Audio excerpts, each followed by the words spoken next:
Baik, bismillahirrahmanirrahim. Assalamualaikum warahmatullahi wabarakatuh. Perkenalkan, nama saya Adi Ajais Gunawan, NRP 23-2020-072 dari kelas PB.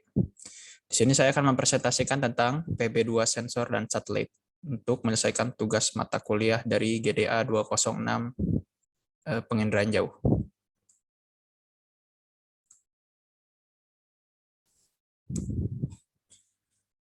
Geostationary orbit adalah geosinkron yang berada di tepat di atas ekuator bumi dengan eksentrisitas orbital sama dengan 0. Dari permukaan bumi, objek yang berada di geostationary orbit akan tampak diam di angkasa karena periode orbit objek tersebut mengelilingi bumi sama dengan periode rotasi bumi. Berikut adalah ilustrasinya. Selanjutnya, Sun Synchronous Orbit.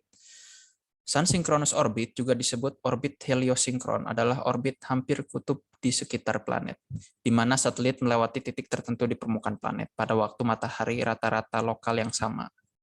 Berikut adalah ilustrasinya, di mana dari Sun Synchronous Orbit tersebut. Lalu dilanjut dengan terminologi. Di sini saya akan jelaskan terminologi resolusi spasial.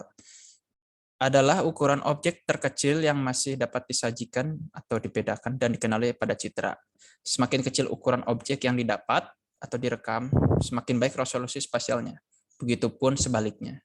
Semakin besar ukuran objek yang didapat dan direkam, semakin buruk resolusi spasialnya.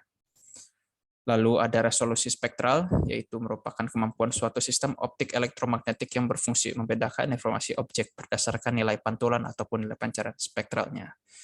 Lalu selanjutnya ada terminologi resolusi radiometris, di mana ukuran sensitivitas sensor untuk membedakan aliran radiasi atau radiation flux yang dipantulkan atau diemisikan suatu objek oleh permukaan bumi. Sebagai contoh, radian pada panjang gelombang 0,6 sampai 0,7 meter akan direkam oleh detektor MSS band 5 dalam bentuk voltage. Lalu ada terminologi resolusi temporal, yaitu interval waktu yang dibutuhkan oleh satelit untuk merekam areal yang sama, atau waktu yang dibutuhkan oleh satelit untuk menyelesaikan seluruh siklus orbitnya, di mana frekuensi suatu sistem sensor merekam suatu areal yang sama atau revisit. Berikut adalah jenis satelit yang digunakan pada resolusi-resolusi tadi.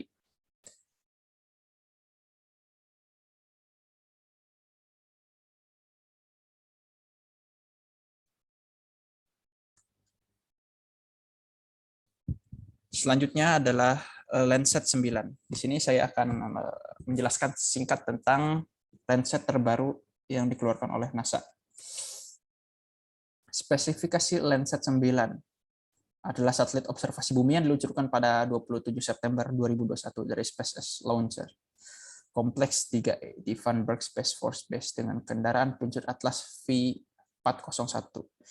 Memiliki misi yaitu Satellite Imagery, adalah gambar bumi yang dikumpulkan oleh satelit pencitraan yang dioperasikan oleh pemerintah dan bisnis di seluruh dunia. Memiliki ketinggian orbit 705 km. Satelit membawa dua instrumen sains, Operational Land Imager 2 atau OLI-2 dan Thermal Infrared Sensor 2 atau TIRS-2. OLI itu menangkap pengamatan permukaan bumi dalam pita inframerah dekat dan gelombang pendek, dan TIRS-2 mengukur radiasi infratermal atau panas yang dipancarkan dari permukaan bumi. Peningkatan Landsat 9 mencakup resolusi radiometrik yang lebih tinggi untuk OLI-2, kuantisasi 14 bit meningkat dari 12 bit untuk Landsat 8. Memungkinkan sensor mendeteksi perbedaan yang lebih halus, terutama di area yang lebih gelap seperti air atau hutan lebat. Dengan resolusi radiometrik yang lebih tinggi ini, Landsat 9 dapat membedakan 16.384 warna dari panjang gelombang tertentu.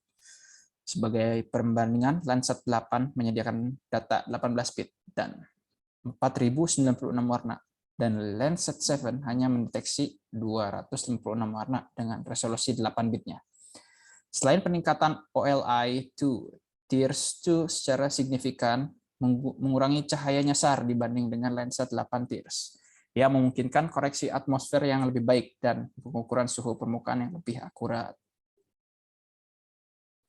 Operational Land Imager to OLED yang dibuat oleh Ball Aerospace and Technologies Corporation mengukur bagian spektrum inframerah yang terlihat, inframerah dekat dan gelombang pendek. Gambarnya akan memiliki resolusi spasial pankromatik 15 meter atau 49 kaki dan multispektral 30 meter di sepanjang petak selebar 185 km atau 115 mil yang mencakup area luas landscape bumi sambil memberikan resolusi yang cukup untuk membedakan fitur seperti pusat kota, pertanian, hutan, dan penggunaan lahan lainnya. Cukup sekian yang dapat saya paparkan. Kurang dan lebihnya mohon maaf. Terima kasih. Wassalamualaikum warahmatullahi wabarakatuh.